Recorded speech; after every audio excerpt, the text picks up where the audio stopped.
Childhood experiences that affect innocence affects faith and trust in Jesus. Humans can live two ways, either with grace or with evil. Evil undermines a person's inherent right to receive grace for daily living and manipulates individuals through false blessings, leading to misfortune and a form of spiritual bondage. Grace is God's unmerited favor, giving us His will, power, energy, and resources to perform His will, transforming each deed into a blessing. For any act to be a perfect blessing, comprehending His will is the important. 2 Corinthians 12 verse 9, "My grace is sufficient for you, for my power is made perfect in weakness." Grace is made perfect in weakness. A state of meek and humble heart. Grace cannot work with hardened heart. The most effective tool to work with grace is the Rosary. It is Jacob's ladder, connecting the physical and spiritual realms. Thy will be done as it is in heaven.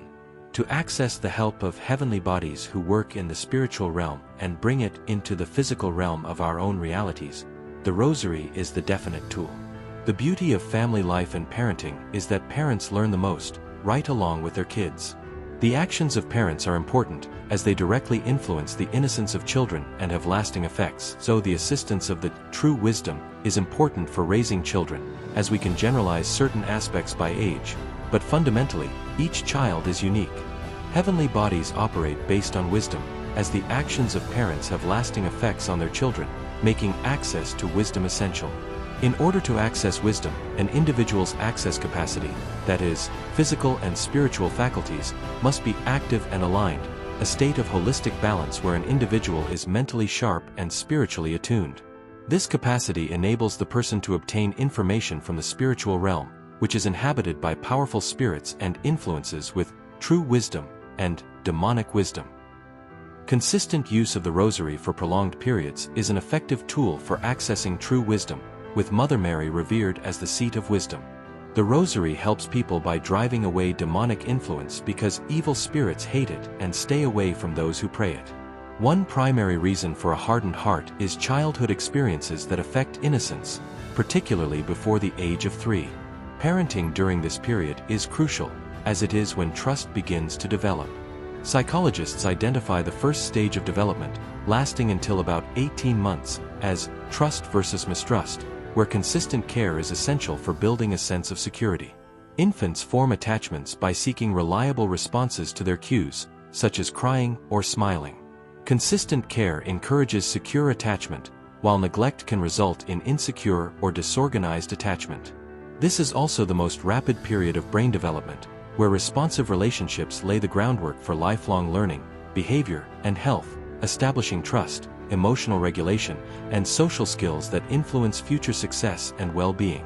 Childhood experiences, especially trauma or neglect that shatter innocence, significantly impact faith and trust in Jesus, often leading to negative views of God, distant, judgmental, questioning His goodness, spiritual disconnection, or, conversely, using faith as a coping mechanism, but the effects vary greatly, with some finding deeper faith and others abandoning it. These experiences can shape core beliefs about self-worth, love, and God's presence, making it harder to accept divine love or feel safe in faith, while others find healing through faith, demonstrating resilience.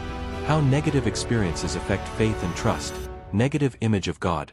Maltreatment can lead survivors to view God as unloving, distant, wrathful, or uncaring, projecting feelings from abusers onto God. Feeling unworthy. Trauma often creates core beliefs of being unlovable or unworthy, making it difficult to believe one deserves God's love or happiness. Spiritual disconnection. Some victims feel God is irrelevant or abandon religious practices, experiencing spiritual damage or disconnection. Betrayal and anger. Questioning God's goodness or feeling betrayed by Him for allowing suffering can lead to unresolved spiritual struggles. Projection. Negative feelings toward abusive parents, especially fathers, can be projected onto God, leading to distance from religion. Positive responses and healing. Spiritual coping. Some use prayer, scripture, or faith in a higher power as a way to cope and find justice after trauma. Post-traumatic growth. Trauma can sometimes lead to deeper spiritual awareness or growth, though research highlights the varied responses. Seeking Jesus for healing. Trauma survivors can find hope, peace, and freedom through engaging with scripture, pursuing healing, and growing in faith, even if it's a challenging journey.